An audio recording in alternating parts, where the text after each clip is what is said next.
Oh shit, did the light go out? Oh wait, hold on, never mind. Never mind, there's one. What's up, guys? Oh, this looks way better than the truck. I'm in the other car. Scouting location, this is night 3 technically. I did night 3 last night, but the videos won't download for whatever reason, so I'm going back to night 3 and pretty much redoing it. So I'm scouting locations now. I'm starting early. I usually start at like fucking 1 or 2 in the morning because I guess it's because I want people that stay up late at night, you know, the night owls that just write, you know, make stuff, you know, they find better creativity that way. I don't know. But yeah, so tonight's topics are feature film scripts and you know, like the scripts that I pretty much have. I have about 4, no, I would say 5 unfinished feature film scripts. Now they're unfinished because I don't like to barrel through a script, you know. I don't have that skill. I'm not James Gunn, you know. He can like churn out shows, movies like back to back, like that's like his way of doing it. I can't fucking like I get too hung up on details, and then it becomes too big, and I have to like hone in what I'm actually wanting to focus on, so to speak. So yeah, we're talking about that. We're scouting locations. We're also talking movies. You know, I want to like just be able to vent about like whatever movies, you know, that come to mind. But so far, Sunday is looking pretty good because I've been out here for about, what time is it?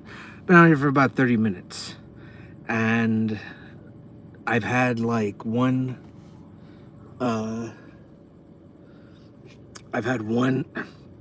car, and that's way better than last night.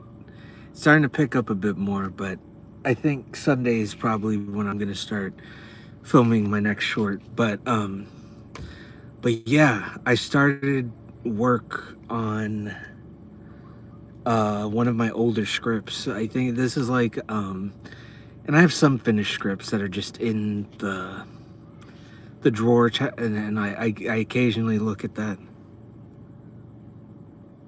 Picking up. Oi, what's up, man? Nice for you to come back, dude. Yeah, man, I'm talking about scripts. I'm scouting locations right now on Sunday, and it's looking like this is when I'm gonna start filming because there's no fucking cars out. There's no cars, there's no people.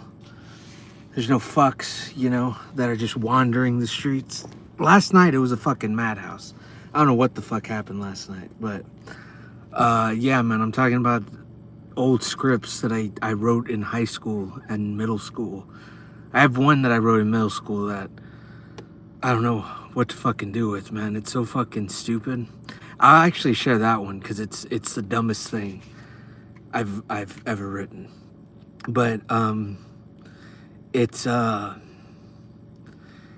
fucking story about these 2 brothers born on opposite like societal, you know, one's rich, one's poor, and they're gifted a birthstone, and this birthstone is attributed to their powers, so they each get certain powers. And I it's fucking corny because I thought this would be a good twist. The guy with the blue stone is a bad guy, and the guy with the red stone is a good guy. And so they both get in. One becomes a cop. One is like a criminal, like crime boss, and they get the birthstone embedded in the hilt of their gun. And I'm like, and so the guns do these like otherworldly things. So the red one destroys, and then the blue one, what does the blue one do? Fuck, man. I read it and I was like, this is fucking corny. But anyway, it's them trying to like go head to head with one another. And then the climax is in Tokyo in the middle of the street. They both have their guns. They aim their guns at each other and they shoot. And like I gave visual description of what the fucking Captain is that okay, dude? Be honest. Oi. Is it the beard? Do I look rougher with the beard? Does it need to be trimmed? Cause I get it, dude. It's really not that thick. Cause I can see my neck through it. But like if it's in a dark room or if I have a black shirt on, it like blends in, so. But yeah, you're not the first person to call me caveman. But no, it was fucking stupid, and the bullets hit each other, and it created this earthquake that leveled the city, you know? And bless my teacher's heart, I got like an A+ on it. He might get, hey man. It's not even midnight yet and you're speaking this way, oi. Relax, buddy, okay? When 12 a.m. comes around, then you can say that kind of talk, all right? But okay, I get you. I get you, bud. But no fucking cars, man. I'm so fucking happy. Oh. Let's see, what did I see? Saw,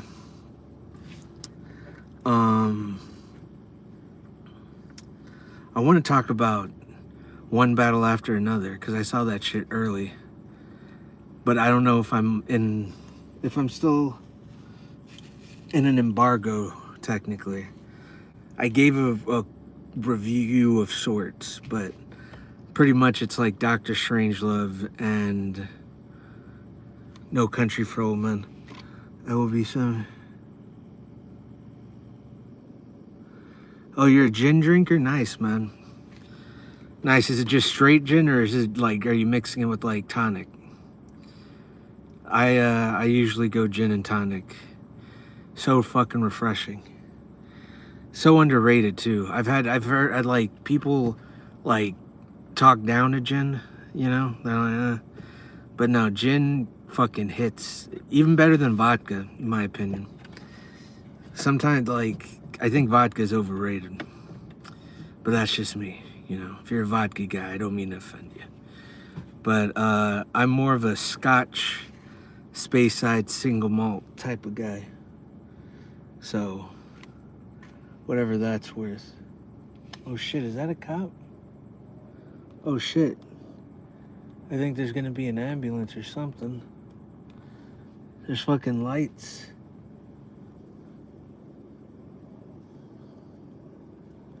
Yeah. There's a fight. It's either there may be a cop. Here, let me show you. See,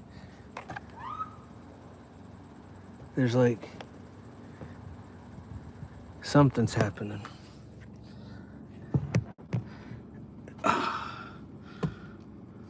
Gin and cereal. What? You're 85, dude? Congratulations, man. Dude, what the fuck is going on? Okay, you're gonna see. I'm not getting pulled over. But they're like looking for somebody, dude. That's fucking crazy. Probably shouldn't have my window rolled down, you know what I mean? That's probably a wise move. Ah, fuck it. It's too fucking hot. Yeah, so I was going, I saw One Battle After Another early, and I fucking loved it. It was the best it's, I don't know, dude. It's like tied with Edington. I love Edington. I love Edington, Mickey 17. Mickey 17, bro. Like,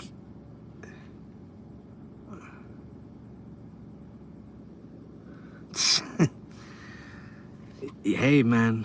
I bet you could, dude. If you're 85 and you're on here, dude, you're fucking burning the candle at midnight at the, dude. That's fucking balls, dude. But yeah, no, Mickey 17. I saw that shit again, and so fucking good. I think the cop stopped down the street. Its lights just turned off. Hold on, let's get some fucking circulation. But yeah, I went to the theater to see. I saw that shit in IMAX, and like, I mainly went because when are you gonna see a film like that in IMAX? It's so fucking out there, and it feels like a 70s film. In the futuristic aesthetic of like the court system, it's like these utopian like figures in robes and shit. Oh shit, dude, where the, oh well, give me the general area of where you're from. I don't want people to be creeps. Are you in like the States, or oh no, you're not in the States. What the fuck? You're overseas somewhere. It's about to be midnight.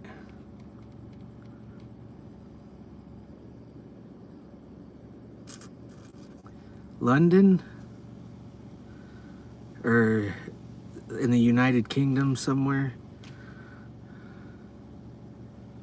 Wait, gin. Hold on. You're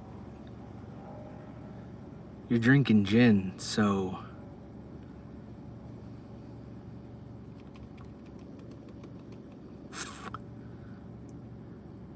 no, yeah, I stand corrected. I think United Kingdom's, yeah, I'd say they're pretty big gin drinkers and scotch drinkers, so John Holmes.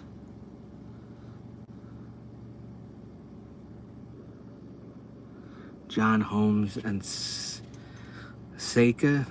Dude, I don't know what that is, but, and knowing you, it's probably some joke that I'm gonna look up and be like, oh hey, what'd that 85-year-old fella say on the live that I was on?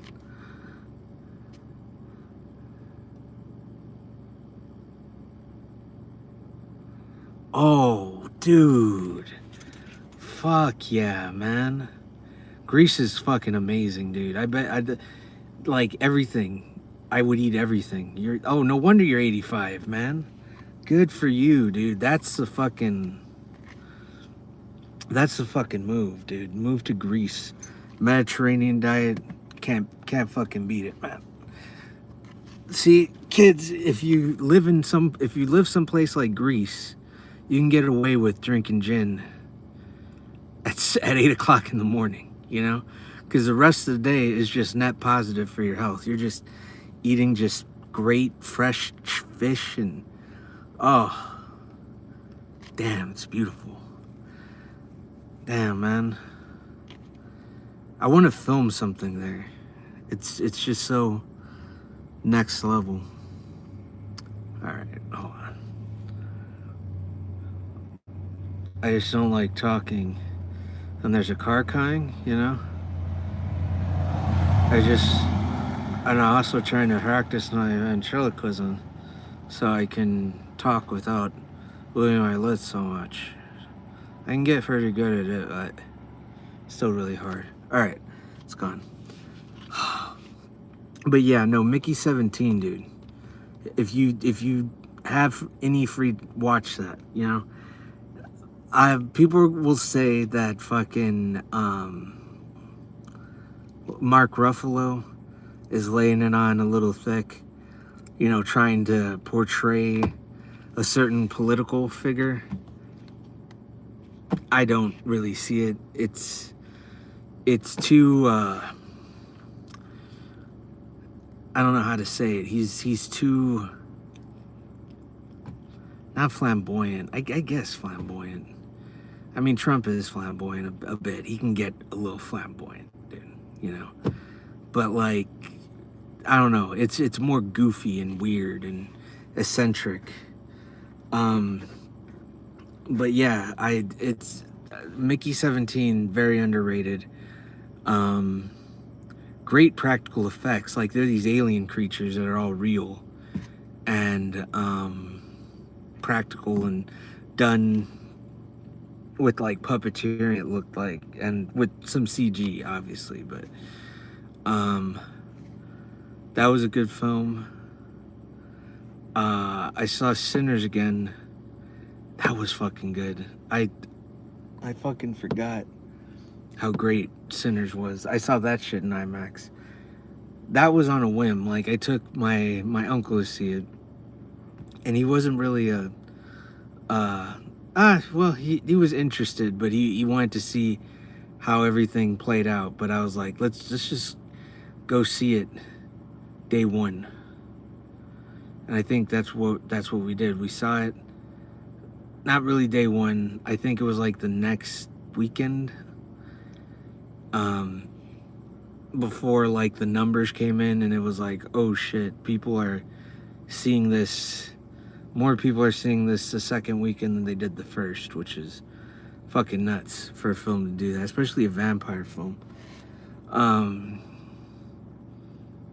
again, like this single shot of them going through the club and the different eras of black music popping in, fucking beautiful.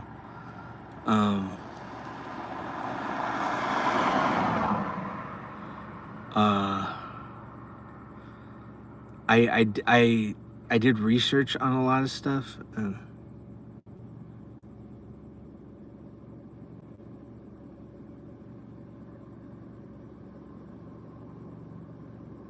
Make a movie about the fifth. All right, I'll look. Hold on, let me take a picture of that. Okay, I have a feeling I'm gonna laugh when I look these up, dude. I think you're trolling me, and I appreciate a good trolling every now and again. But I'll look up anything, man. I'm always like interested in learning shit, dude. On a real serious note, like any sort of literature, any sort of like story, you know. I know next to nothing about Greece except the food. I mean, obviously I'm a fat fuck, but I'm always interested in learning, especially if you are 85, dude. Okay, well, I can understand that that's a troll, but I'm operating as if you are 85, in which case you have a lot to, you know, share with people, you know. And I'd rather hear it from someone who's 85 than Google, you know. It's fucking...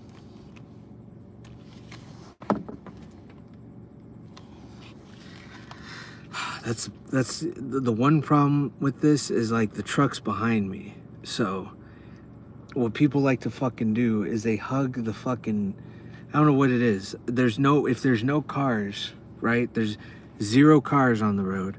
You could literally walk on the other side of the road. There's nothing stopping you. You see 2 cars, walk on the opposite side, right?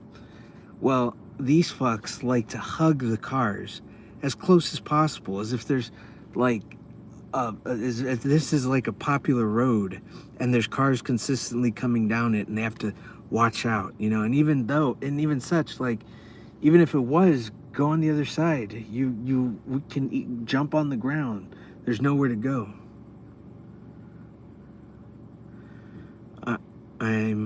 But I look 40. Better hurry, 2030, it will be upon us. That is not a troll. Huh. Okay. I don't know what any of that means, man, but as I said, I'll look it up and figure it out. I'm guessing 2030 is like a significant number, but you look for it. I bet you do, dude. That's what happens when you go to Greece. You know, you de-age. Forget adrenochrome or whatever people think, you know, high-ranking people in high places are fucking doing. They're drinking blood or whatever the fuck. Just go to Greece. You'll fucking de-age. You'll have literally no problems, like none. So, what the fuck? Oh shit, that's what I was supposed to do. So I just figured this shit out. So, go right here, and I can go like this. And when I reference like the other YouTube channel that I'm doing, the Simulation Presents, I could just go like this and be like, that's what, type that in and look for that symbol. There you go. Or just like screenshot it. So easy. I'm doing all these live streams are going to be on there, so anyway, that's fine. I don't leave it up. The shit can get annoying. But yeah, that's the channel that I'm trying to get to 50 so I can do these on there. But okay, hold on, I can't see any. But Sinners was great. It's being nominated for Best Picture. I think it has a good chance. I don't know how like I don't know how good it's gonna be. Stem cells. Okay, stem cells. Okay, well, yeah, like obviously other things. I'm just saying Greece is a monumental like factor because that place is super duper clean in its lifestyle and like just life, I guess. But yeah, stem cells help too. And adrenochrome. What am I talking about? But yeah, I don't know if Sinner's gonna win Best Picture. It should be nominated, but maybe original screenplay. But then again, it's just like then Edington, and then you have One Battle After Another is adapted, so I can see that winning. But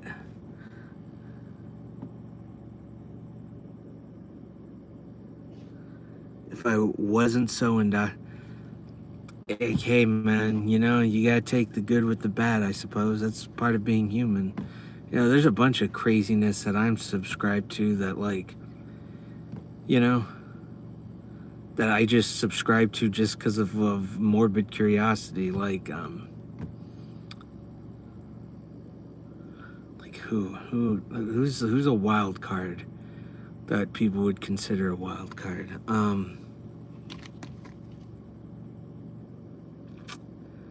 Like, I guess Sam Hyde, but I'm not like subscribed to his channel. I like watch the content he makes in like certain interviews and stuff like that, but I don't like, you know, it's just he can be funny at times, and it's like I was a fan of his show on Adult Swim, so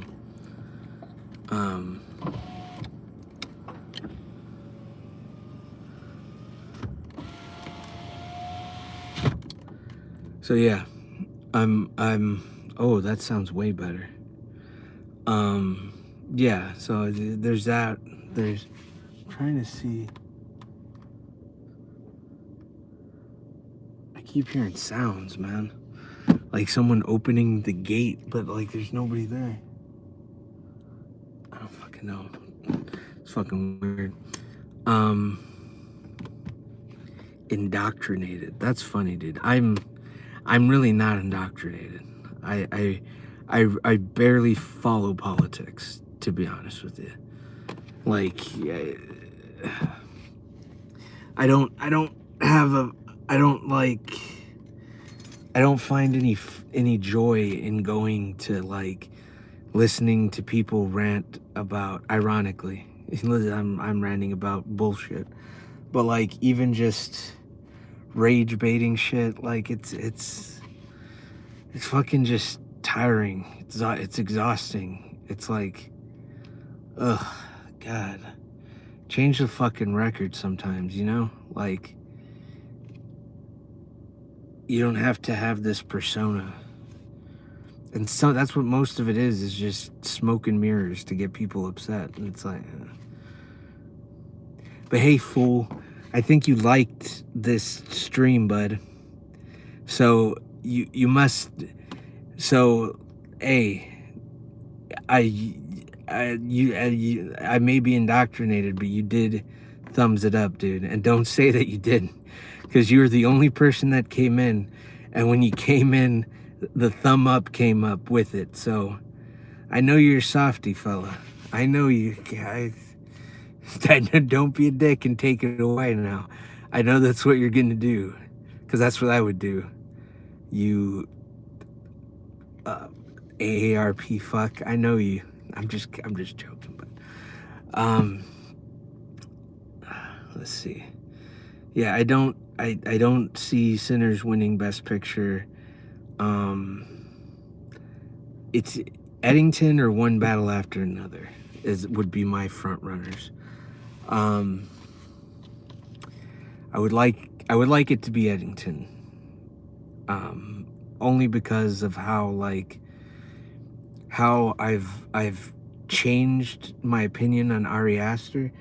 I aside from like his first short film, I didn't like Hereditary. I thought that shit was bullshit.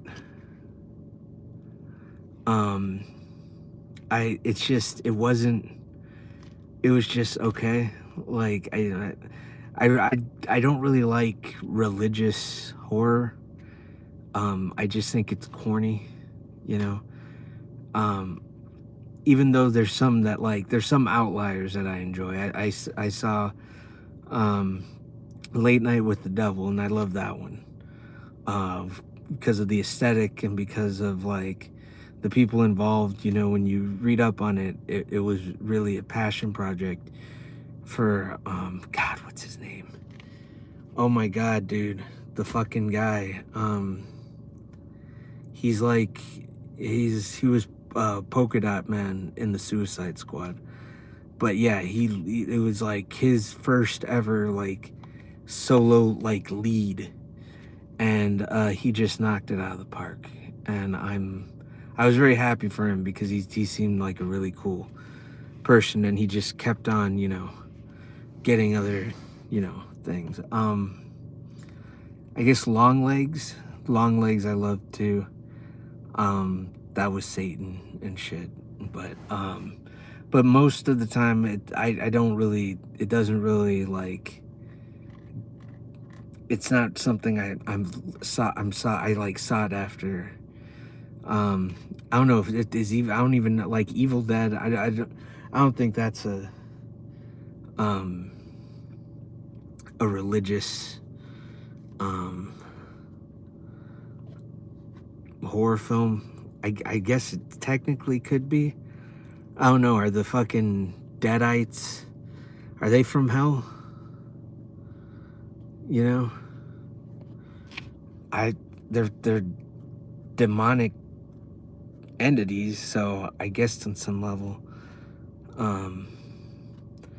they're demonic. But like, but yeah, no. Hereditary was just like, couldn't give a fuck. And then same with Midsummer. I hate Midsummer. I hate, like, I love the filmmaking aspects of it, I guess, like the colors and the way certain things are shot. I can't knock that film for that. But like the characters are insufferable. I hate Florence Pugh in that movie. I fucking hated her. She was so fucking annoying. And it's like, I get it. And like the opening is like her sister tying a hose to an exhaust to kill the parents in like if I remember correctly, it's like a big 2-story house. Like, did she not, like, I have to watch it again. Did she knock the parents out? Like, how do you not know that you're fucking getting your mouth taped to a fucking tube, you know? And I think it has something to do with the cult. Maybe the cult did it and like set it up. Whatever the case, it was just fucking stupid. And again, I didn't fucking like it. So Ari Aster was like down for me. He was like, I don't see any sort of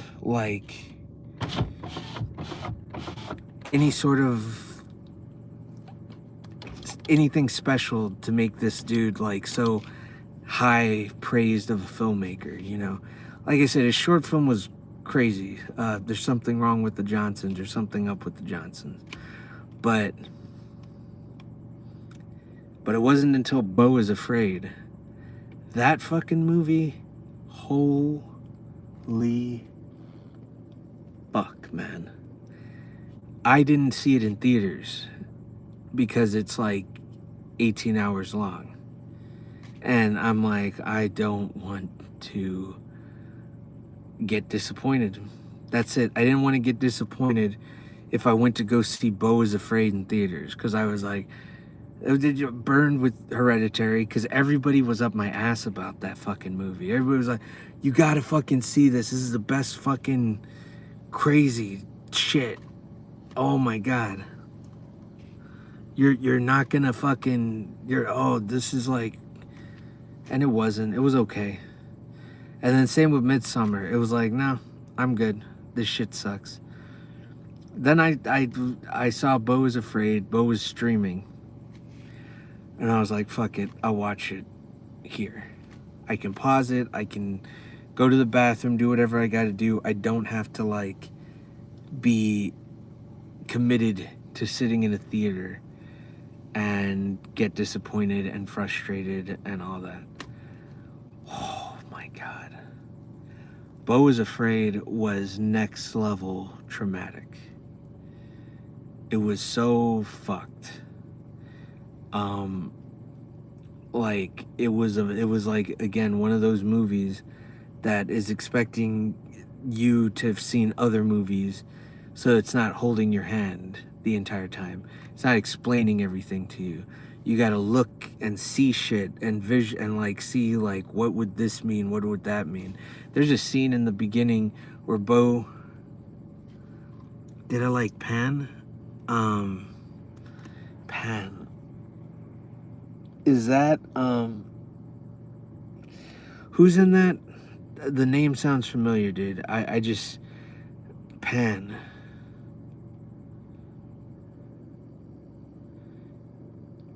I know it has to do with the Peter Pan. Is it that Robin Williams movie? Where he's Peter Pan? It's directed by Spielberg. Either director or produced by Spielberg. I always forget. But no, Beau is Afraid fucked me up. Fucked me up more than any other horror. Because, like, again, I was watching the film and I was looking at little things like, what is he putting in? There's a reason for why this is in there, right? Why that's in there. And there's a kid playing with a fucking boat, and the boat flips over and his mom, like, takes him away. So you're already under the, like, he takes a drug in a specific way that is said you shouldn't take this. And so he takes it in that way that you're not supposed to take it, and then it becomes this odyssey of internal trauma and fucking grief and just anxiety, an existential crisis put to film. I mean, there is no other fucking movie like Beau is Afraid. And I saw it and it was like brilliant. It was a fucking masterpiece.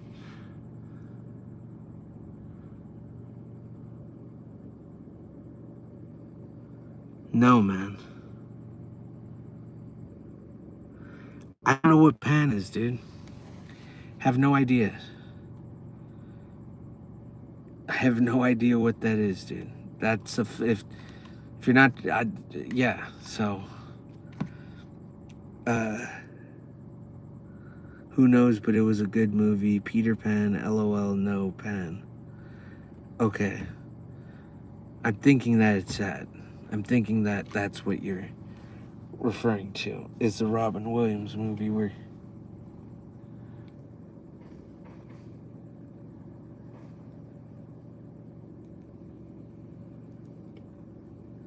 dude, there's a fucking sound like a fucking nail gun.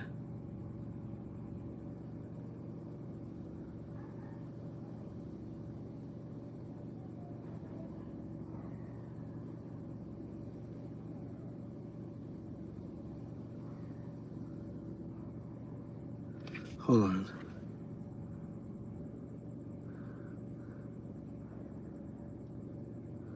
I think my dogs got out again. Well, guys, I have to end the stream early because they got out. My dogs got out.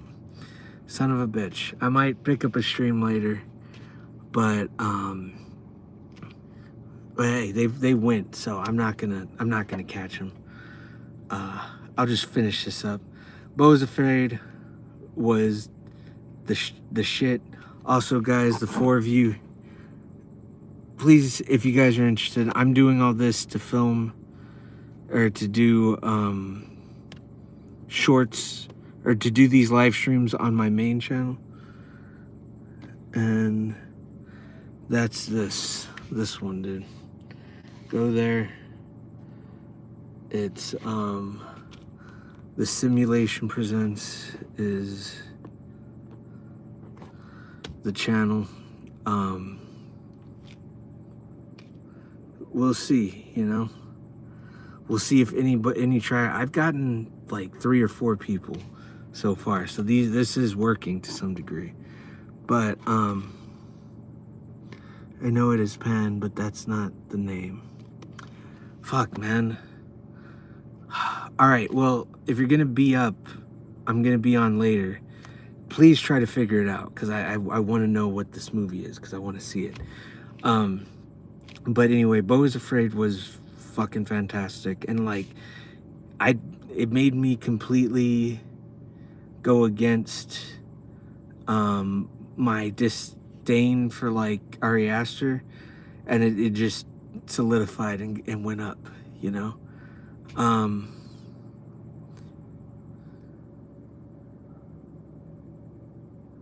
But yeah, hold on. Let me see if I can get him. Hold on.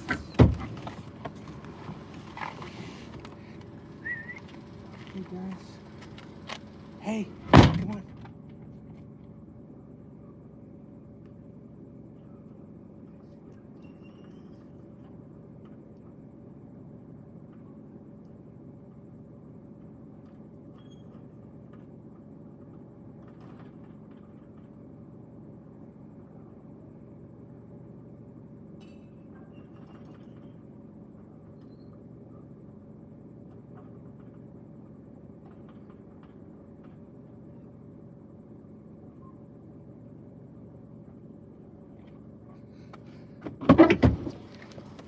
Okay, got one. Oh, Pan's Labyrinth. Yeah, dude. Oh, fuck yeah, I've seen that. It's a great one. Very tragic, very dark. It's probably my favorite Guillermo del Toro film. Saw that shit in the theater. Fuck. Wasn't expecting it. Wasn't expecting what I got. Like, it's a very tragic movie. But very beautiful. I think I saw it. When did I see that? Because like growing up, my parents in high school, at the end of middle school and high school, every time the Oscars came out, we made it a point to see or try to see every film that's nominated. And so sometimes we'd see 2 or 3 films in a weekend or a week or 5 in a week, something crazy. And that was one of them I saw that really like stuck with me. I fucking skipped Munich. I don't know what the fuck my problem was. My mom was just like, oh, it's a film about this hostage is in the Olympics, or, you know, whatever. And I'm just like, I think Mr. Woodcock was out, and I saw that bullshit. And then even like it started way earlier, so I was just, I had to just kill time at the movie theater, and I was literally standing outside of my parents' like the theater that they're seeing Munich in, and I'm just waiting out there like a fucking Momo, you know. And there's a worker, he's sweeping, and he's just like, is everything cool? Because I was like younger, no short. He's like, is everything cool? And I'm like, yeah, you know, my parents are just watching Munich. I just got done with Mr. Woodcock, so I'm just waiting for them to come out. And he was just like, you can go in there if you want. It's not a problem. And it was like, I guess it was like maybe like 10 minutes. 10 minutes of I would have missed of Munich, and I could have been in there watching one of the most insane fucking intense films ever. I saw it like in my like, I think I saw it when I was 24. And that shit, I was sitting there, I'm like, oh, well, I'll give Munich a try. I'll give this boring piece of shit a try. It's one of the last Spielberg movies I hadn't seen. And I was there, and I couldn't fucking move. That scene where they're calling the phone, and then the little girl answers, and everybody's just freaking out like, oh, fuck. I forgot what happens. Either I think a bomb goes off. They're trying to kill one of the terrorists. It was fucking crazy, dude. Crazy fucking movie. But yeah, no, see, and what's fucked up is like we had one really bad night where we saw a film back to back, and it was The Reader and Rachel Getting Married. Now, the reason why we paired those two together is in the newspaper, Jesus Christ, one of the reviews for it was like a drama comedy. So I was thinking it was going to be like a Coen Brothers film or something like that, you know, like that kind of shit. And so we were just like, okay, cool, we'll go see The Reader, and you know, then we'll see that they're playing at the same theater. And like, as fate would have it, we go to the Reader theater.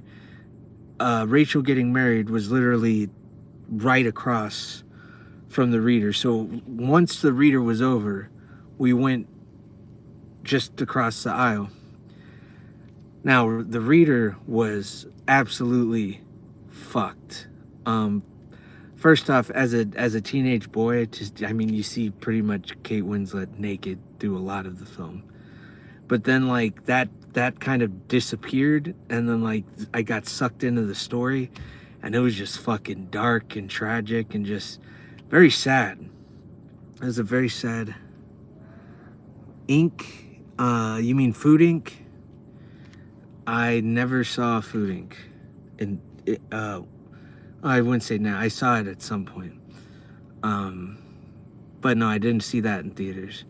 I think I kind of stayed away from like the documentaries and stuff. Like we didn't really, because we didn't have like a theater for that. We had the Angelica, and that's probably where all the art house films were, and I avoided that.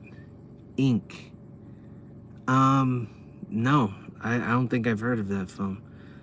Hold on, let me snap that. I wanted to look that up too. Oh shit. But yeah, no, I was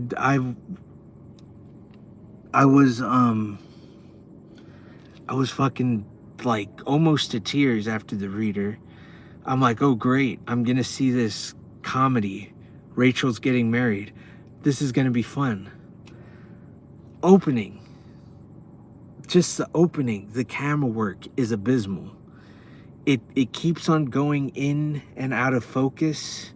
It's very documentary-ish, but it just kept on going in and out of focus. And it kept moving, and it made me nauseous. It was very cringe and just awkward, and I know that that's the point. It was on so many like bests of the year, top 10. It was in the top 5 in some cases. I'm like, what the fuck are you people smoking? Rachel Getting Married is one of the worst films ever made. Horrid. I don't advise anybody to see it unless you're into that cringe shit. Unless you like just feeling awkward and just like the characters were just, oh God, just there's a scene where like they're making these awkward jokes and then they pull out like a plate that like a kid would make in our class, and it sucks the air out of the room, and you find out that the kid died in like a horrific way, and that was like a plate that he had made, and like, oh, I don't know. It's like a horrible family reunion of people that don't like each other, that just tolerate each other, and it wasn't a good pairing. It was to the point where like I wanted to leave, but like I gets to the credits, we all leave, and I'm like, dude, I look at my parents, I'm like, that was one of the worst films I've ever seen in my life. Like, it's trash. It's literally, there's nothing redeemable about this. And everybody was in agreement. They were just like, yeah, like I wanted to leave like 15 minutes in. I'm like, well, why didn't you say anything, man? Like, what the fuck? Why didn't y'all? Everybody was just like, you wanted to leave too? Yeah, I wanted to leave. Oh my God. Oh, I've never seen it again, and I never will. And to the 8 people that are here, I implore you, do not ever. I don't give a fuck if you find a significant other and you guys love movies, and she or he's just like, Rachel getting married is like my number. It was in my top 5, and I want to show it to you if you haven't seen it.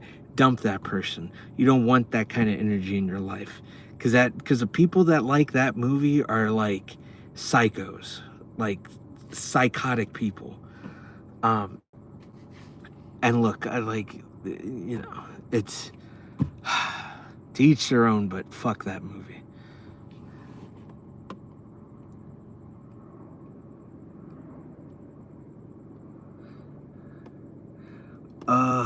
Okay, hold on.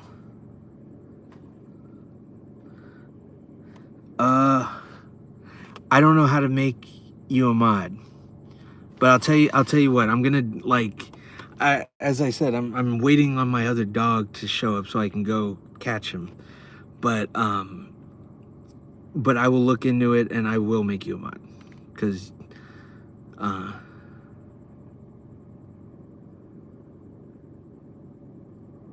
the movie is only called Ink, huh?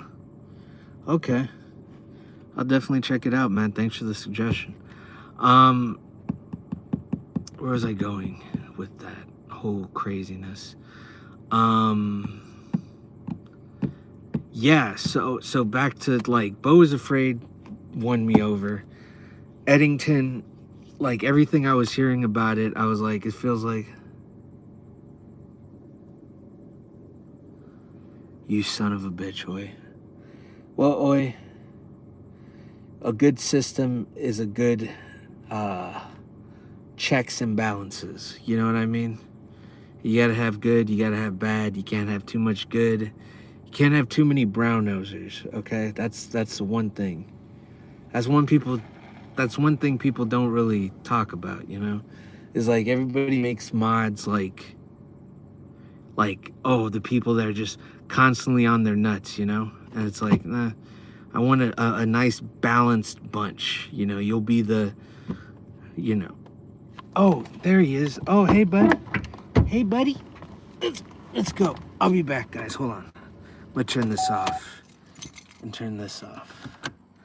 So, all right, hold on. Hey, bud.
Okay.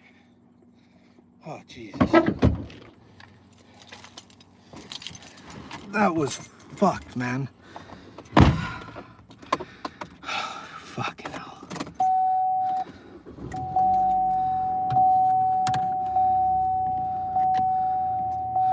What the fuck?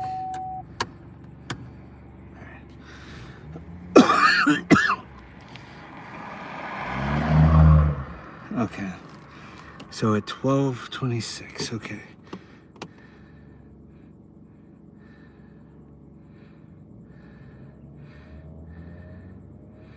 I should name my channel spoiler alert. Yeah. All right, hold on. To the 6 people, type in the simulation at the simulation presents in the YouTube search bar, and find this logo, or take a screen grab of this. Whatever. Trying to get that channel to 50, so I don't do it on this dead channel. You should name your channel spoiler alert. Did the police drag him out of his car for being sus? Bro, you're using some mighty fine brain rot lingo for an 85-year-old fella, dude. And no, I don't know what happened to the cops. They weren't down the street anymore. I think they just lit up and drove just to scare whoever they were looking for. So, but yeah, no. Then I saw Edington. That one again was kind of how I felt when I saw No Country for Old Men. Like the cinematography, the characters to some degree, the Doctor Strangelove feel to it kind of came in, and that was interesting, because I that's my white horse, is trying to find my next Doctor Strangelove, the one that's my favorite film of all time. And like, there's no film that is like that movie. There's none. And well, maybe Network, but even Network is more serious than satire. But yeah, no, that's one of my big things. So every time I see something that feels like No Country for Old Men, I'm like, okay, there's potential for it to go satirical enough to where I'm like, wow, this is fucking perfect. This is what I want. This is what I've been looking for. And Edington delivered that. Although,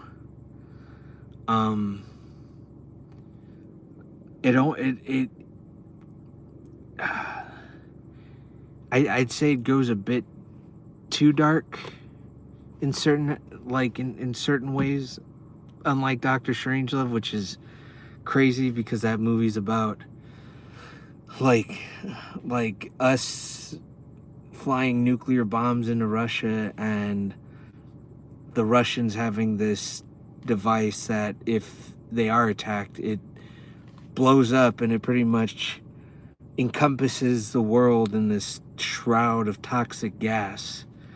And it's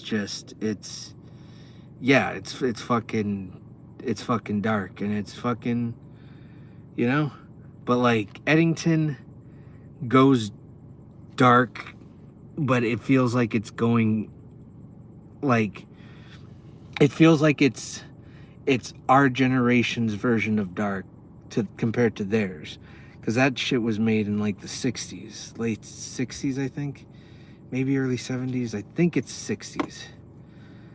I think, oh my god, yeah, it's 60s. I think it's 64 or something like that, 65, sometime around there. And yeah, it gets dark, but this looks like it's matching that anyway. So Edington is my front runner, although One Battle After Another is fucking great too. Not for any other reason than like it's a lot more absurdist. It's like the level of Doctor Strangelove absurdist with a No Country for Old Men aesthetic. Regina King is phenomenal. Like it's actually quite fascinating. Because I think it's Regina King. Oh God, I hope I'm not getting her confused with what's her name from the Boondocks. Craig's sister. No, Regina Hall. I think it's Regina Hall. And Regina King is the voice from the Boondocks. I think Regina Hall. Yeah, I think it's Regina Hall. Don't. I'm sorry. It is 12:32, but like, it's so fucking crazy to like know that like she's gonna be coming back for the next scary movie, but that like she was given a film like this. I don't say given, that no actor's ever given really the role. It's their career that have gotten them to that point to where they're like able to work with Paul Thomas Anderson. But like it's like him. It's like Marlon Wayans in Him. It's like Him is like where I've wanted to see Marlon Wayans since forever. Like, I said this on the last video, but there was a point when 50 Shades of Black was out, and I was at like 200, maybe. I don't even think I was at 100 subscribers yet. And I tagged Marlon Wayans, and I was like, about my disappointment in 50 Shades of Black and how I want to see him do other things. I want to see him do more Requiem for a Dream type stuff.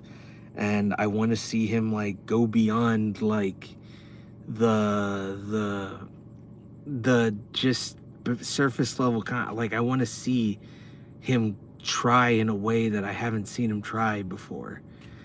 And he did, and then like he replied and he started talking to me and like about what kind of roles he wants to do and he's aiming to do and the things he had planned and stuff like that. And it was interesting because like it was my first time when I like tagged a stratosphere level legend, which I mean Marlon is definitely that. I mean the Wayans brothers, the Wayans family in general is just, they're all legends. So it's for him to like take the time and be like, hey, having this conversation is completely surreal. And for him not to like be like an actor about it and like, I was kind of a dick, I'll admit. I was a little dickish on his approach. But oh God, did the dogs get out again? Oh my God. They just consistently get out, and it drives me crazy because I have to like get them. And it's every night almost. Sometimes like if I block them out, they don't get out, but whatever. It's neither here nor there. So yeah, it's really, to me, it's gonna be between One Battle After Another and Edington. I don't know if Edington will win though, because of everything that happened with Charlie Kirk, but it should win. Maybe Best Original. I don't know. Fuck. It's gonna be a crazy year for films, man. Crazy fucking year. Weapons, I don't know. Best Picture, maybe. I love that. I saw it again today with my aunt. I showed it to her. She thought it was funny at times, scary at times.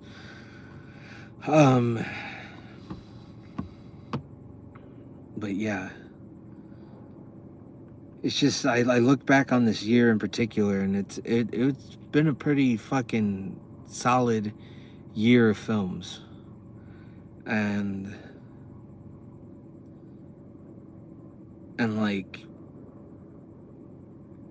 I think this is probably the year that like more like satirical stuff has come out, like with Mickey 17, with Edington, with One Battle After Another. You know, it's scratching that itch. You know, that's like my favorite genre is satires, in whatever avenue. I'd say like, I know it's probably not, a lot of people don't consider it a satire. It's more like sci-fi and dystopian, but I think that like A Clockwork Orange is this it's a I consider that a satire.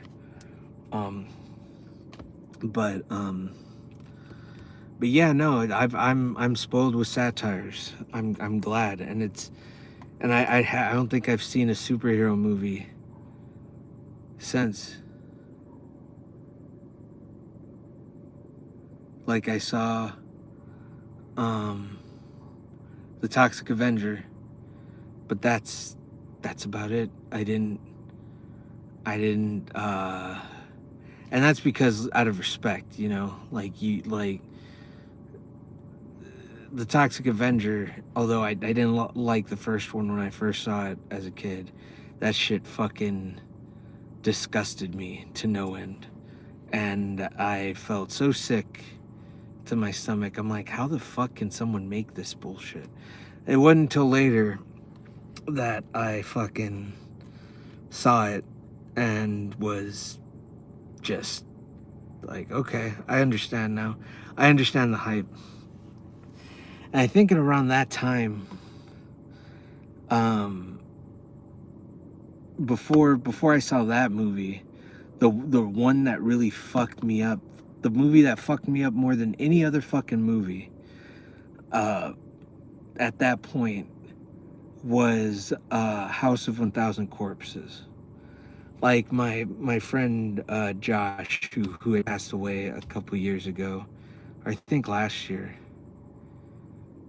I think it was last year. Yeah, it was last year. Um, he used to video car meets and like the burnouts where people are like going around, and he got clipped by a car and his head smashed against a curb, I think, and his brains were exposed and he was just in a coma, and then they had to pull the plug. It was fucked up. I had told him like a couple weeks before, there was a clip of him getting tail whipped, and he came to me and was just talking to me about like, oh, me and the driver, you know, it looks real, but me and the driver, it was planned. And I'm like, dude, that shit was not fucking planned, dude. Okay, you got to stop doing that shit. Don't do that shit. You can get great shots without having to get so fucking close, you know. And I feel bad because I should have went with him at least once and been like, okay, if you want to film it like this, like you like I don't think the best, what, like my opinion, I don't know how it is with everything else, but like the thing, what I see a lot of when people are filming that shit is like they go opposite of the cars, or they go like, or they just focus on one car without like keeping their head on a swivel, you know. Like my thing is, if you're gonna film a car meet and they're doing donuts and you want to get a close-up of them like doing the burnouts, you know, like go with the car, stay behind the car and just stick there. You can get an angle where, you know, you can angle it right, but never have the car get too far ahead of you, which is hard because, you know, the car is a car. It's going. So, but like if you're always behind it, the barrier for mistake, or the barrier, the space for the between making a mistake and like not, and like surviving and not getting fucking hit by a car is reduced by so much.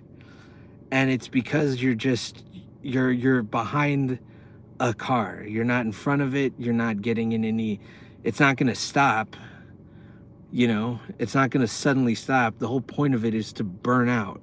So it's burning out. And if you're following on the outside behind it, or even if you want to get like on the inside behind it, you know. Anyway, his dad was a fucking metalhead, like super fucking metal. He's where I learned about Slayer and fucking Metallica and just like Motorhead. Just, it was just all like black cargo shorts, fucking combat boots, metal shirts, right? So his dad was in town, and he's just like, Josh came by, and he's just like, and his dad came, he's like, hey, you know, I'm taking Josh to go see this movie. It's like a midnight movie. Is it cool if I take Chris, you know, just to show? It's like a horror movie. And like my grandpa and my grandparents, they're not like these puritanical people, you know. Like I saw crazy shit with my grandpa. Like I said, I've seen like he showed me Dr. Strangelove, he showed me Network, he showed me Halloween and American Werewolf in London. Those were like the 2 first rated R films that I saw at 6. So he was just like, yeah, if you want to go, Chris, yeah, I want to see a horror movie in the theater. And I want to say that was my first like real honest to God horror film in a movie theater. So I'm like, fuck yeah. I hadn't seen Texas Chainsaw Massacre yet. So like this was my Texas Chainsaw Massacre. And I was afraid of clowns, afraid to death of clowns. And you know, on the way to the movie theater, it was in a van, and his dad was so hyped for this movie. He's just like, yeah, man, House 1000 Corpses, like he's been talking about this movie for so long, you know, and it's finally here, you know, Rob Zombie's, you know. And you know, I'm like, okay, Rob Zombie, that's a cool name. All right, let's see this movie. I would only figure out later, like he had shot like a trailer of like people in hazmat suits finding bodies and stuff, and he made a song and he toured it, and he always showed the trailer, and he always said that he was working on it. It's a crazy fucking story. And I'm really like, I was really impressed by it once I like read up on it. But anyway, we get it, and the theater wasn't that far away from the house. It was like there was like a close theater that has since shut down. But we get in there, and it's like I've never seen so many like goth looking people in the same spot, like punk rockers. There's dudes with like multicolored mohawks, and I was just there with the shit-eating grin on my face, like I had never seen anything like this. I'm like, this is fucking awesome. Like, it's like, yeah, oh, you're gonna see, yeah. Everybody was like hyped. And then like the movie started, and Captain Spaulding popped up on the screen, and I shit my pants, damn near. You would not know satire if it fell out of the sky and landed. Satire eludes my generation. Okay, wait, relax, okay? Absolutely, go fuck yourself. They're like, what are you talking about? Satire eludes myself. What do you mean? No, it doesn't at all. It does not. That's my favorite genre. I rebuke that statement, sir. This is not a generational thing. It's an individual thing. Some people get satire, some people don't. It's just how it is, you know? How the fucking world works, you know? And it's just like, I you know, I don't know what to tell you, Oi. But anyway, fucking Captain Spaulding pops on the screen. I'm covering my eyes. I'm like, oh my God, what the hell this is? Then the credits start rolling. And I don't know if you've seen the credits. It's like corpses and just quick imagery, you know. There's like necrophilia in it. Like his wife is like sticking her tongue in like a skeleton, you know. And I'm just like, what the fuck is up? I was nauseous. I was sick to my stomach. And then the movie plays out, and like, you know, for those who've seen House of 1,000 Corpses, know that like Chris Hardwick, a fat Chris Hardwick, and Ray Wilson, or Dwight from The Office, I think his name is. Oh fuck, Rainn Wilson, yeah, Rainn. It was like his first like role or whatever, and like I don't know the chicks' names. They again, other than Sherry Moon, I really didn't know anybody in that film, to be honest. But it was like they went through the fun house, and you heard about Dr. Satan, you heard about all these fucked up like murderers, and like all that imagery, all that negative footage like was ingrained in me, and I thought I was living a nightmare. I was holding back tears going through the whole movie, and then like the first one, it's just like Mermaid Boy or Mermaid Man. Rainn Wilson is like taxidermied into like a mermaid fin, and then like you see him get tortured. You see him get like a blade slashed across his cheek and blood, and then he gets the hatchet, and then they fucking smack his goddamn wrist with it and pretty much like remove it. Just, oh man, it's just all fucked. And then like there's a fucking dad who's looking for his missing daughter, who is a cheerleader, and like the cops get involved, and Walton Goggins is a young Walton Goggins is a deputy, and they go to the house, and it's like, you know, the dad and Goggins are like looking around the property, and it's like a trashy, it's not, well, Texas Chainsaw Massacre, the house is run down. It's not as run down as this. There's like a whole bunch of just junk everywhere. But then they get to like a van, and they open it up, and like his daughter is like chained up screaming, and like all of her friends are like decomposing with like horror written, like engraved in them, and she's just like silently screaming, and like Walton Goggins gets on the radio and is like trying to make contact with the chief that's inside the house. The chief gets his brains blown out.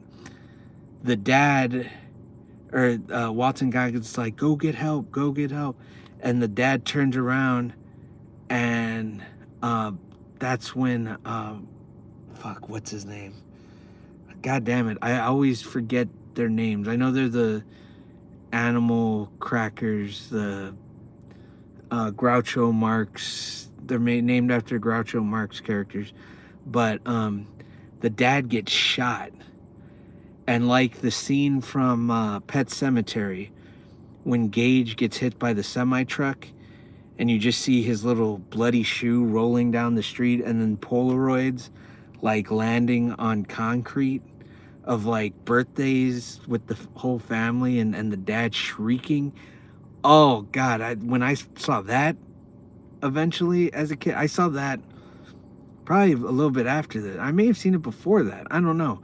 Like I said, it's all jumbled in my mind because there was no limits to the films that I watched in my youth.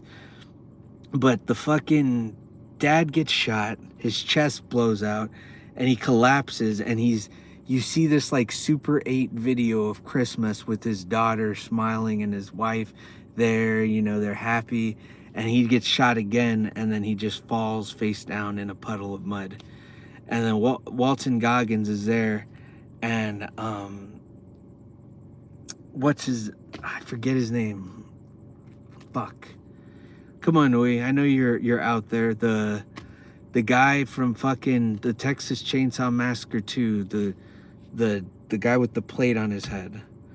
He's pretty much playing the same character in this. I just don't know the character's name.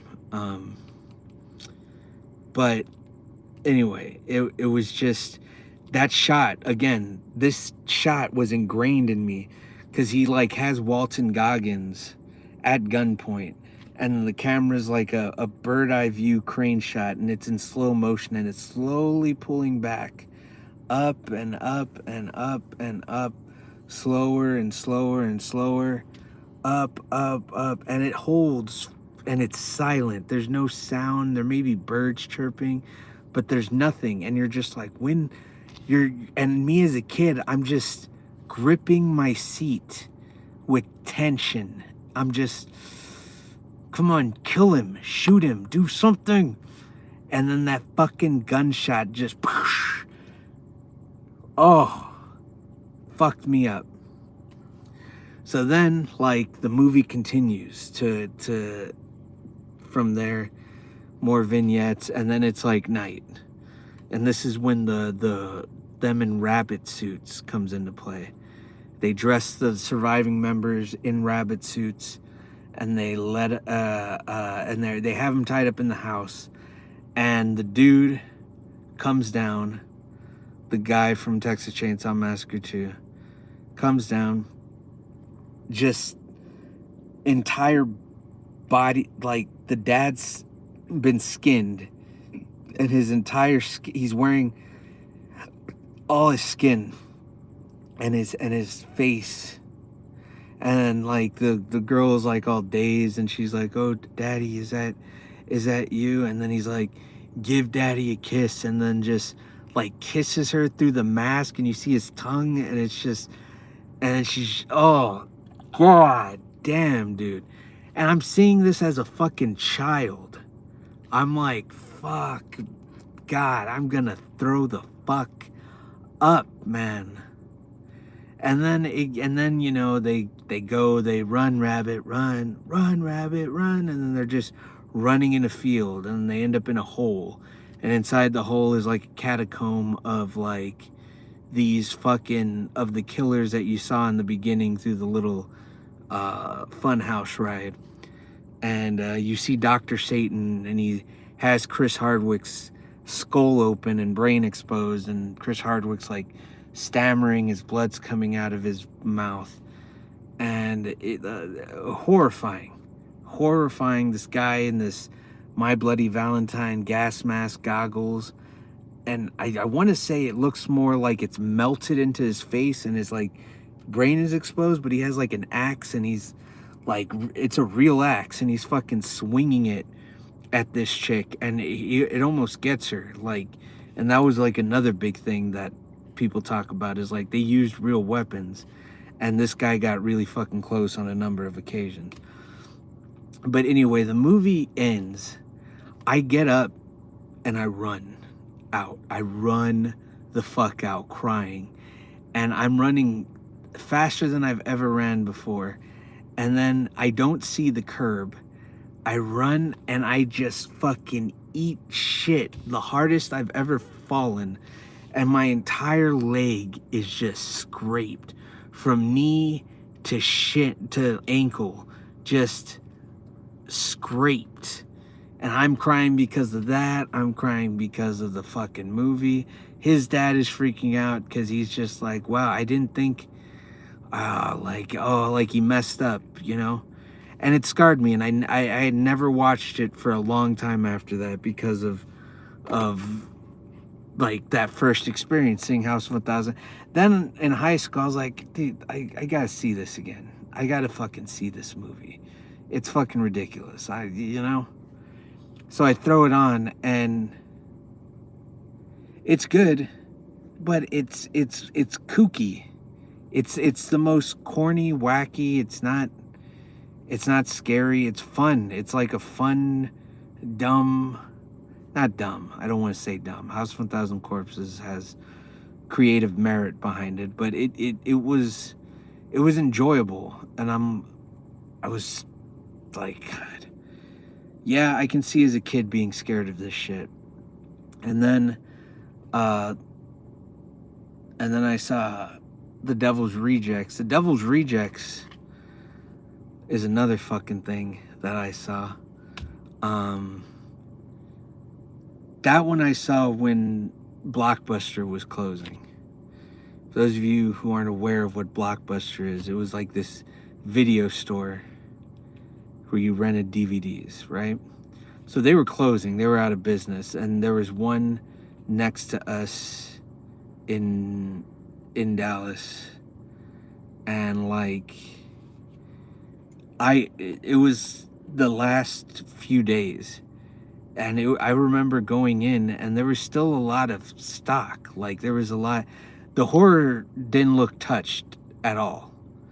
At fucking all. Nobody was going after the horror. So I'm looking and they have all of the Masters of Horror, like discs. So I got every one. I got the John Carpenter, George Romero. I got like the whole season 1 and season 2. I got The Devil's Rejects. I got Demons and Demons 2 or Demon Night. No, I didn't get Demon Night. I got The Day Tripper, which is a slasher. It's like the guy's in a Reagan mask and he's hunting people with an axe. It's directed by Dewey from Scream. The Arquette, whatever his name is. There's that. I got, what else did I get? I just got a shitload of horror films, and I got, it was like 2 stacks. They were so cheap. They were, I think it was like I think they were like 50 cents or some shit, because it was the last day of the sale, so like everything was dirt cheap, and I think we even got a deal on top of all that. And like I take it up and I put it on, and my mom's going through them, and she's like, Chris, this is all horror. Like, you can't take all this up there. They're gonna think I'm like, what are they gonna think of me bring like my kid having all this messed up like films? Get some other films, you know? And like what I should have said was like, Mom, who cares? This employee is not going to be here tomorrow. Who cares what they think? There was always like little moments like that. Like, what are they like? Don't care. Don't have an opinion. It's like, I should have been like, when am I ever going to be able to get all these films for 50 cents? Like these, and I showed her Masters of Horror. I'm like, these are, I think that was my argument. I was like, Mom, these are like episodes of shows. There's 2 episodes per disc on this thing. And I have the whole 2 seasons that have released. You know how much it would cost if I were to buy this in the brand new, you know? I'm like, come on, just let me have this. She wasn't hearing it. I had to put some back. The Tripper I kept all the first season of Masters of Horror. I put the second season back. I think I got Demons. I kept Demons 2, or the first Demons, um, and The Devil's Rejects. Because I'm like, this is a sequel to House from. Let me see what this is like.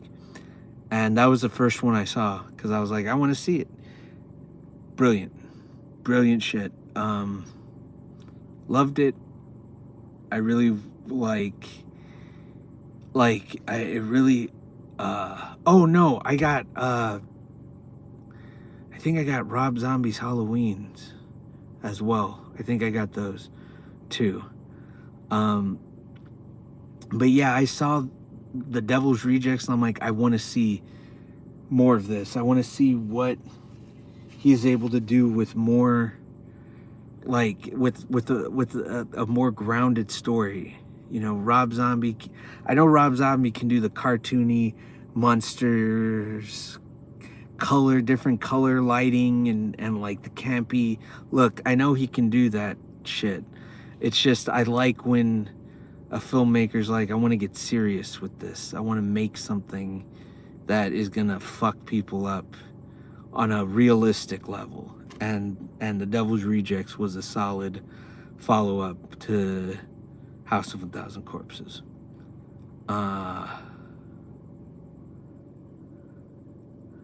So yeah, oh yeah, I'm trying to think how I got on that. I was talking about shit that I seen in theaters. So yeah, going to the movies has always been like a thing every year. I try to keep up and watch every Oscar, and for the most part, every year for the last 4 or 5 years, I've won. I've mostly by a landslide. I had 1 year I didn't miss a single one, which was pretty impressive. I all of my Oscar picks all won. It's never happened before. Oh God, what year was it? Fuck, I don't remember. But yeah, no, I was able to see some pretty cool films in the theater, and like, I didn't realize how fucking lucky I was to see some of the films that I was seeing. I didn't think that that would be the last bit of that would be essentially the last era of like normal cinema before it got like bombarded with superhero films, and then that became the norm, and slowly like regular movies began getting phased out, and it's fucking crazy. I went to go see Mr. fucking Woodcock over Munich. That is the most backwards fucking choice. And then to just a clerk at the movie theater who's sweeping, who sees me, is just like, dude, you can go in if you want. It's fine. I could have seen 2 movies, one for free, and it went, and oh, that was it. There was a time you had to go to the movie theater and pick your seat and pray to God nobody else had it. And like, that was crazy. That's an era that a lot of y'all haven't experienced. Oh wow, fuck. Oh God, I feel fucking old.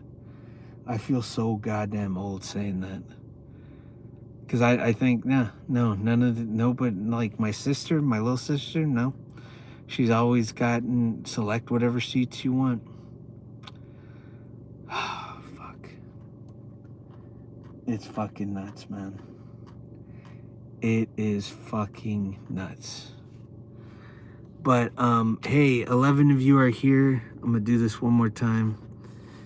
I'm doing these live streams because I'm trying to get this channel to So it's like screen cap it, or go to the search bar, type in the @ symbol, the simulation presents, all one word, and look for this symbol. Please, I'm trying to get to 50 subscribers on there. This is where the streams are going to be. And so please, I'm only doing this because this channel has over 50 subscribers, and I can stream. So that's it. And once I get 50 over there, there's never going to be any streams on here. So yeah, I'm essentially just recording these, downloading them, and then re-uploading them on that channel. But yeah, it's an analog horror channel, and and what I'm doing now is bringing people into like my creative process, I guess.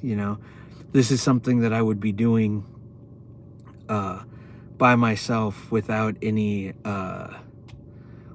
this, and I would be like writing down times and timing like how many cars are coming, because right now, like around now, I would say is a pretty good time, because there's nobody on the road. So it's looking like Sunday is when I'm gonna be filming stuff. But scout locations is gonna be part of it. There may be some where I'm drawing sketches to give to my guy who's helping me out with some technical aspects of certain episodes that are gonna need like 3D models and stuff. So I'm giving him sketches and references so he can like do his magic and make those come to life. Recording dialogue, I'm probably gonna record it in here because of the ambiance, because it's like literally, if I kill the car, it's perfectly soundproof. It's soundproof enough to where I don't have to worry about just getting any interference. I like recording in cars like that. So that, as well as like live video of me actually filming the shorts that I'm going to be making, to which I would just essentially mount the camera and be in front of it, like filming what I need to film, talking to myself, essentially trying to figure out shots. If you go on the Simulation Presents, there was another live stream that I did where I walked the same path that I walked in the short film What's in the Neighborhood, that is on the Simulation Presents. The thumbnail is like it's like a black sort of rectangle, and there's like a sheet ghost-esque entity standing in it, and it's What's in the Neighborhood. And yeah, I pretty much essentially walked that, and it was fucking scary, because it was 2:30 in the morning, and I was out till like 3 or 3:30 roughly. And it's just, people driving by, people slowing down, just a bunch of just weirdness. And I realized real quick that it's definitely not smart to just do that. But I did it 6 times for that short film. 6 15-minute single shot clips from 2:30 to however long. I think I was out there till 4, maybe even 5, because I went to get some other shots of like the alley and stuff. But yeah, it was a pain in the ass to make. But the shot that you see in the short is still that single shot, one shot. It's just chopped up, and a lot of weird shit happens in the short that I wasn't planning on or expecting to happen. the beginning, there's a light that flickers, and I wasn't expecting the light to flicker, but it flickers, and I was able to capture it multiple times, and it was just, it was so weird that it would just happening. um and then there are these chimes that you hear in the beginning of the short as well. Those are fucking creepy as fuck. Like, I don't know where those chimes came from. There's no house. I went the next day. No house has wind chimes anywhere in the area, even in the backyard. Just like nothing. Um, and then you hear like an animal or something cooing or something fucking weird.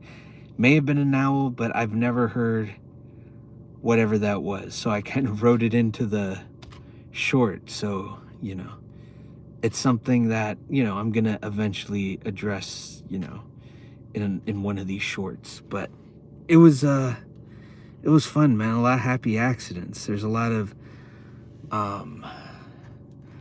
like happenstance things happened. Like, there's a cat in one scene, and then at the end, that same cat is like in front of a house, and I was able to use that, and just like perfectly framed like images of a decoration that it perfect. It's just happy accidents that just make the production value to me go up, because it alludes to like more stuff happening. So I'm very proud of that film, even though it may seem like it's very quick. The opening is very quick. There's a lot of words, but it's like a minute 20, I think, or a minute of just lines of text. But I want it to feel like this was just someone who's done this before type of thing. It's like a very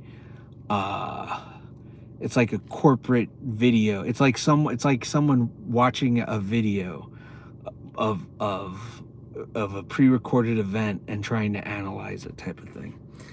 But yeah, if that interests you, please by all means, at logo, at the simulation presents, all one word, and you want to find this symbol. You find that symbol, you can even screen grab it. I think that'll work. Maybe, I don't know. But typing in the simulation presents, look for that symbol, and that's where all these are going to be. So, wow, I've been going for like 100 minutes. What the fuck? Okay. So my phone is at 16%, so I really am not going to be up for much longer. But fuck, man. Yeah. Yeah, like what, like I want to pose a question, like what's some of the craziest shit y'all have seen in the theater?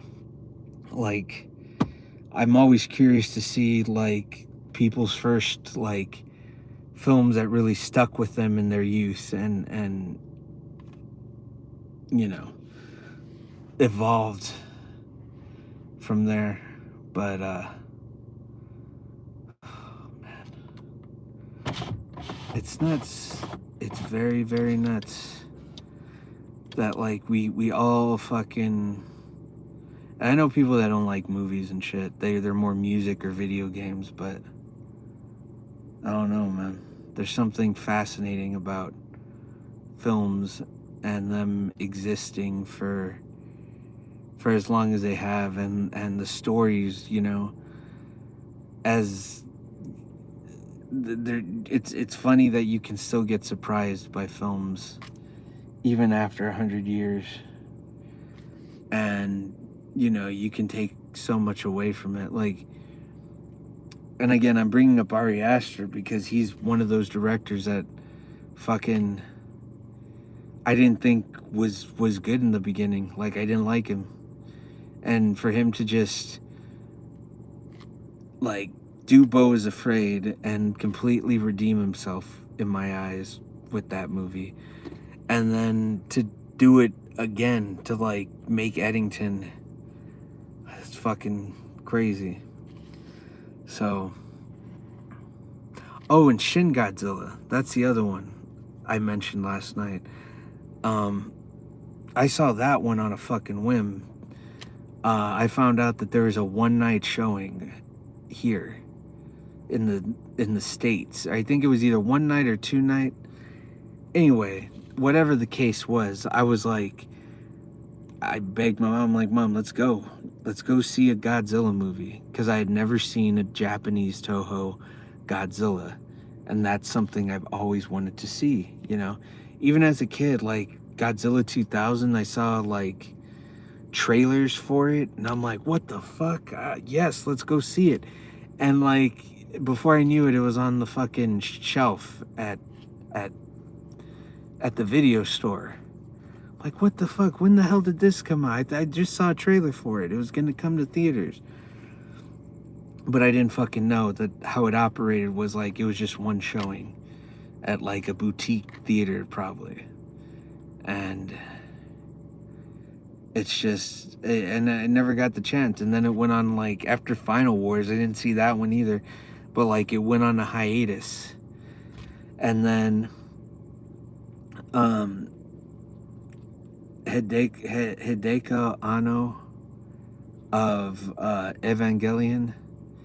That was an anime I saw as a young kid, and I was fucking. It was monumental. It was very dark.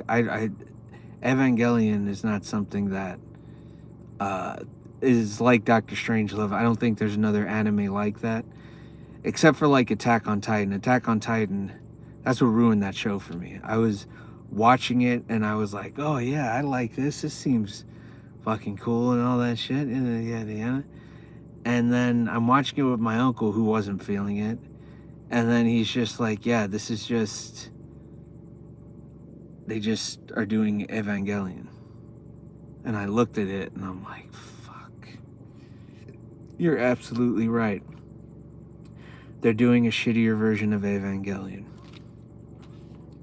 And so I didn't want to like,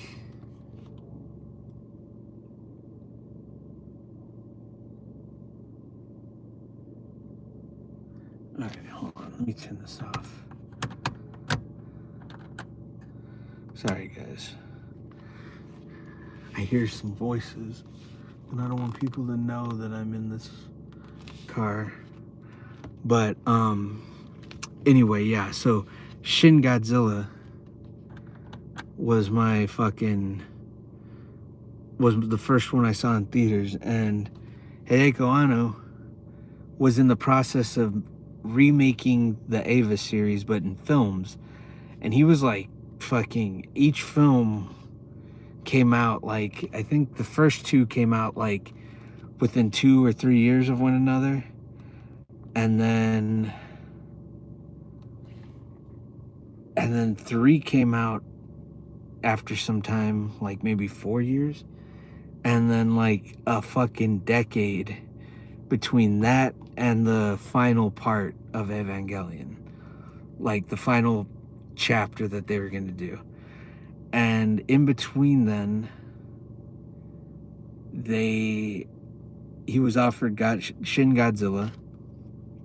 Him and Shinji, forget his last name, but that dude also worked on Eva, and he is the bassist for Shinji from the anime, the main character in Evangelion.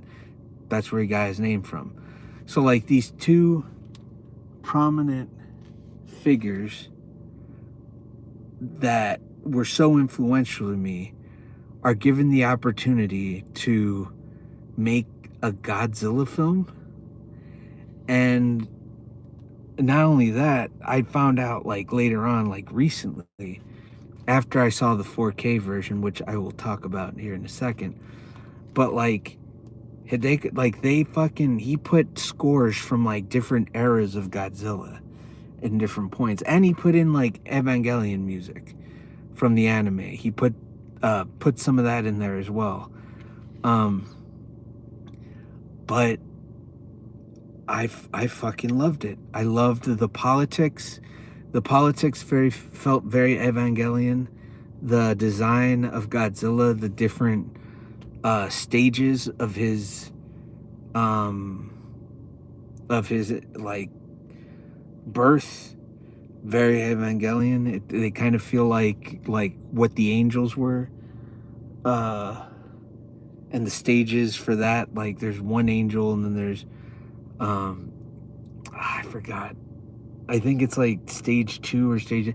Anyway, the different versions of Shin Godzilla, like it was so funny and like weird, and like there's like a tadpole version, and then there's like another version where he's upright, but his face looks so derpy, and he has like these big bug eyes, and he's just adorable looking. I don't know, it's hard to explain, but like the politics behind it were so good. Even though I'm not Japanese, I can appreciate the bureaucracy of everything and the funny side of like having to cross red tape with dealing with like a giant kaiju.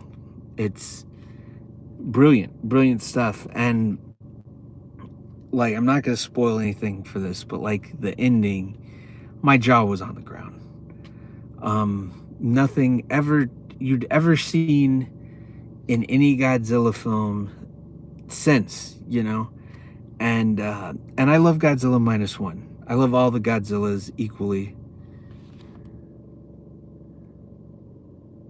You thought I was Japanese? Are you being serious, bud? I mean, that's crazy if you thought I was. I can kind. Well, I'm Mexican, my friend. Oh, okay. Well, thank you, boy. I appreciate it again. But it's nice to see that you're here still. Jesus, thank you. But like I said, I'm probably gonna end. Damn, dude. Let me tell you something. Apple doesn't fuck around with their battery. It went from 18 to 12. It was at 13 a second ago. Fuck, man. Anyway, but I saw it in theaters with my mom. It was very, like, it was a different film for her. She understood it. She could follow it, but like the text and everything was kind of fast.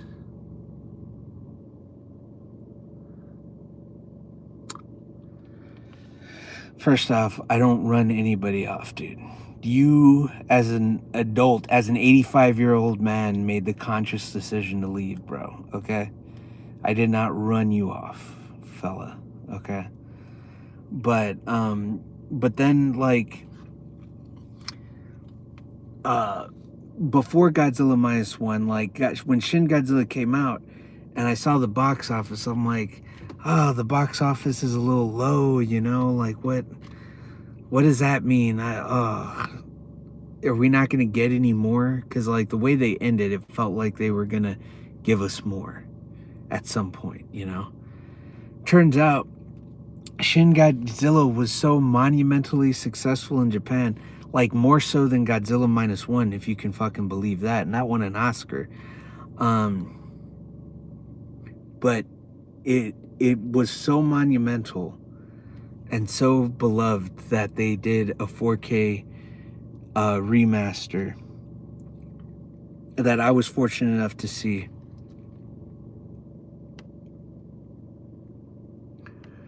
No, my friend, she is not.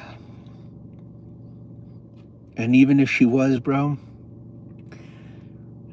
you're a little old, dog. You're a little old, fella. All right? You know, I don't even think politically y'all would line up either, but yeah, I saw it in 4K.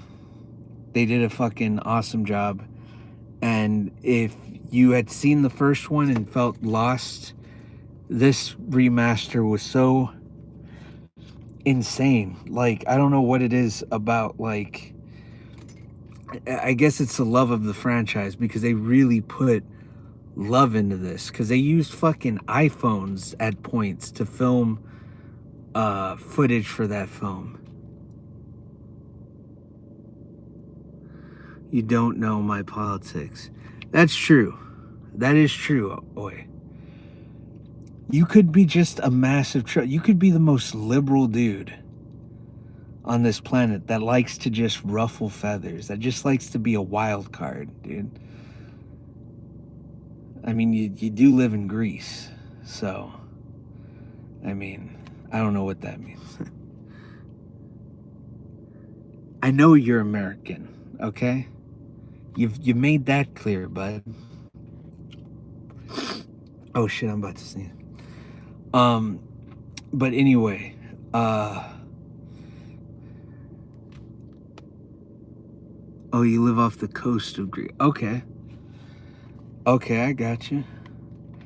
Nice, dude. Yeah, I know. You said that earlier. Fuck, what was I gonna say? Oh yeah, the 4K. Great stuff.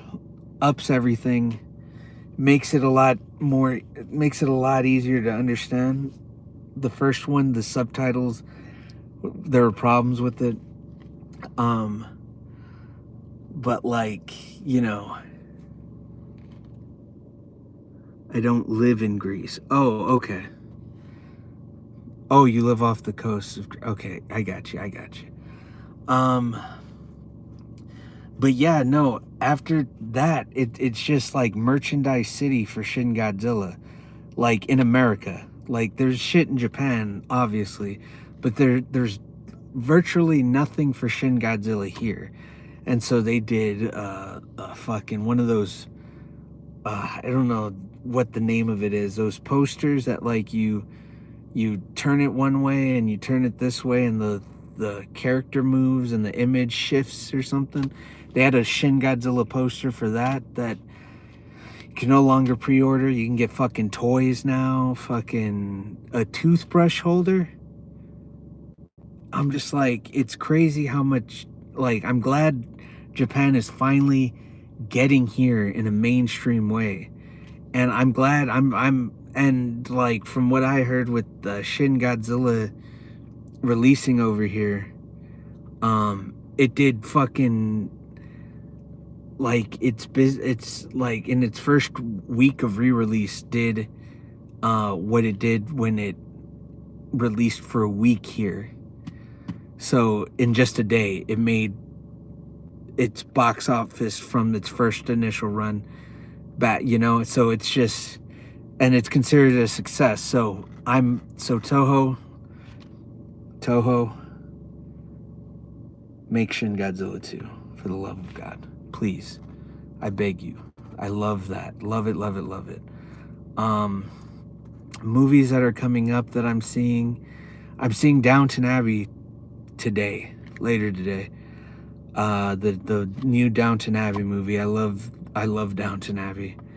I'm excited to see that.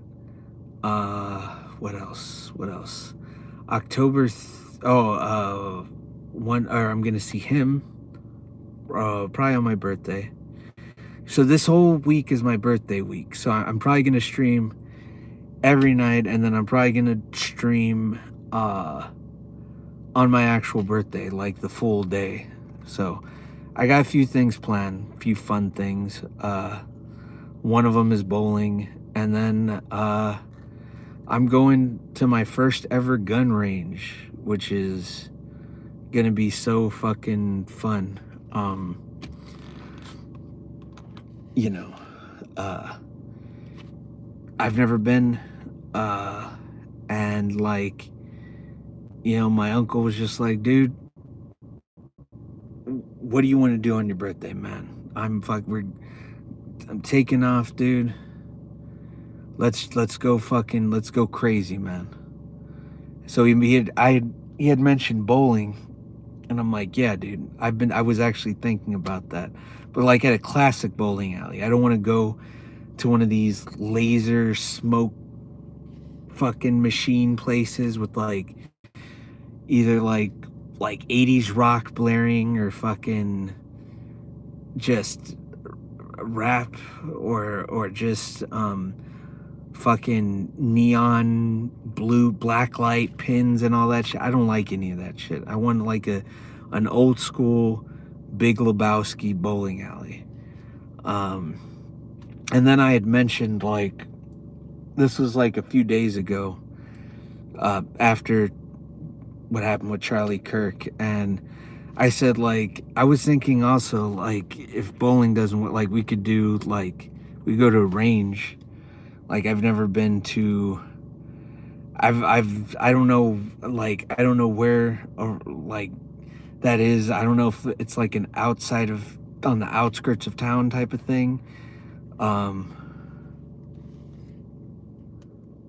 The dude, yeah, dude, the Big Lebowski is so fucking funny, man. My God, my favorite quote is, it's after the nihilists come in with the ferret, and he's recounting the story to everybody, and then Walter's just like, now that's ridiculous, dude. No one's going to cut your dick off. Not if I have anything to say about it. Thank you, Walter. That makes me feel so warm, and I love that. That's ridiculous, dude. I say that, but with other things. Not, that's just ridiculous, dude. No one's going to cut your dick off. Not if I have anything to say about it. But yeah, that. So he's just like, yeah, dude, we'll go to the range, get some lunch, and then fucking we'll go bowling or whatever. I don't know the plan, but I want to see him, the Marlon Wayans movie, horror film, One Battle After Another. I want to see that again. IMAX. In true IMAX. I'm in one of the cities that has one of the last true IMAX screens. Even though, like, those theaters haven't been renovated in decades, it's fucking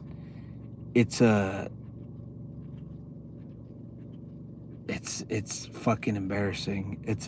The seats are like on iron rods, man. They're like long iron,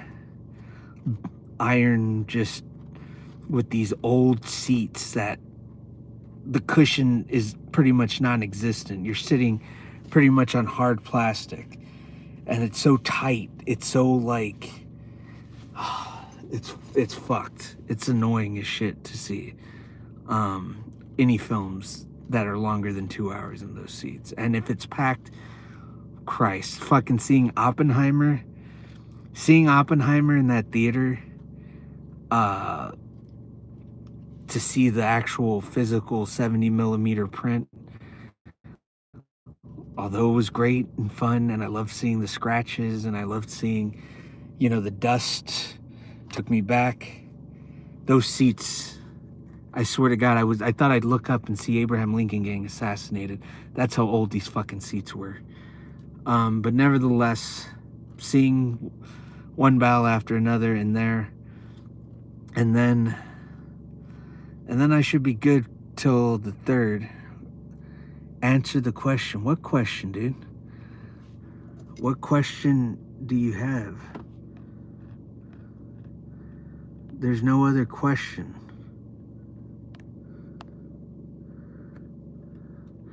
You said The Dude's a damn good movie.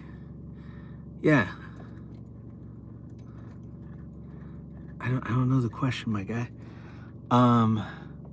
But after that, it's like a little break, and then Perfect Blue comes out.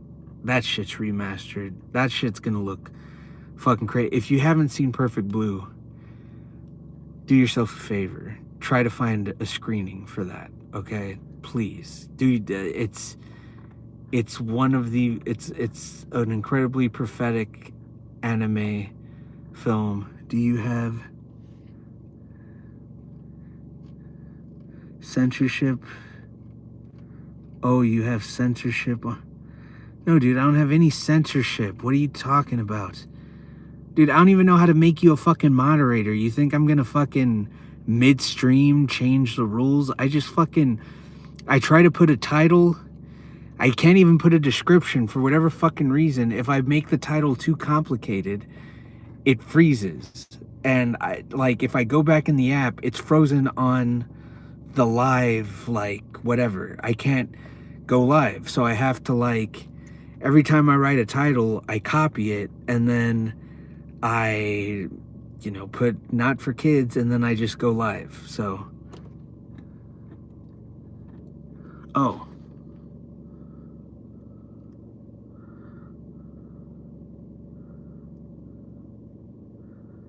Okay. What the hell, man? Oh. Fucking hell. What the fuck? I don't know, dude. I don't know what the fuck is up with this. I can't get out now. I'm trying to click channel activity, whatever, add as moderator. Okay, add. The fuck? Oh, hold on, dude. The fuck? It doesn't. I'm clicking. I'm trying to click the moderator. Add as moderator. Add.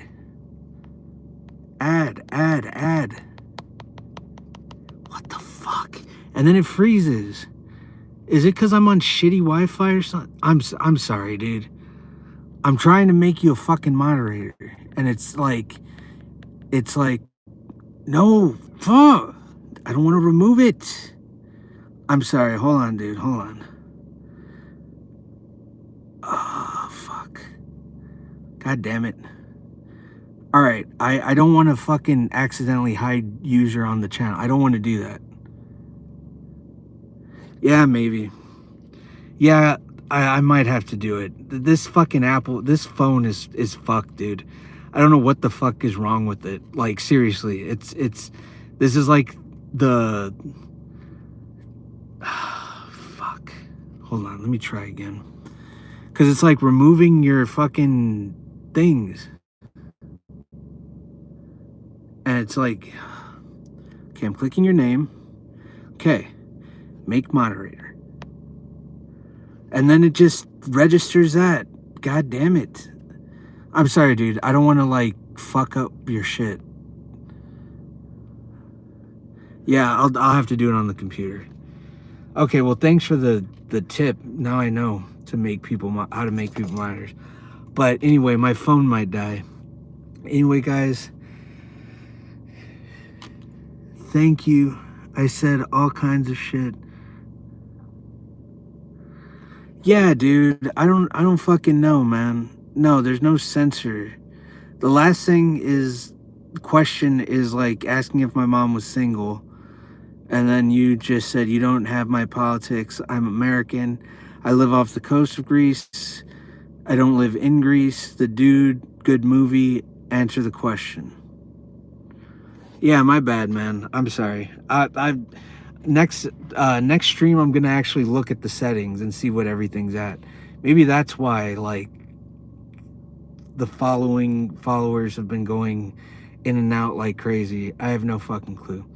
But guys, listen, these live streams are essentially on a, that's fucked. Hold on, what was that? There's a fucking fence. Oh, the dogs are out again. All right. Well, guys. Yeah, I need to look at my settings. I thought I saw a person with an arm walk into the alley. That was fucking weird. Anyway, thank you, Oi, for coming on. Guys, for the 5 people that are on here, this is a dead channel. The only reason I'm doing this is because, again, I have 79 people on here subscribe to me, so I can do these live streams. But I want to do these same live streams on this channel at the Simulation Present. Just type in the @ symbol, capital T, lowercase h-e, no space, capital S-I-M-U-L-A-T-I-O-N.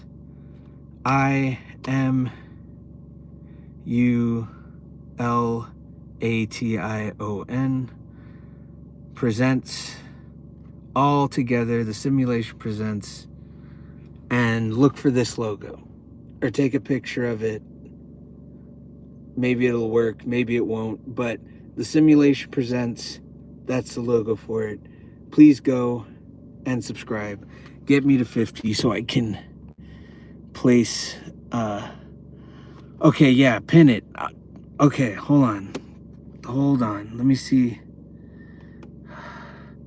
How do I pin it, Oi? Hold on, let me just future reference. Like I said, it may not work. Watch a YouTube video on a, yeah. Okay, fair enough. I will do that. Anyway, guys, thank you so much. Wait, hold on. Let me see. Is there a post? Nope. Okay, I'll figure it out. Yeah, I'll figure it out later. Anyway, guys, thank you guys so much for this, for staying. There's like 4 of you that... Okay.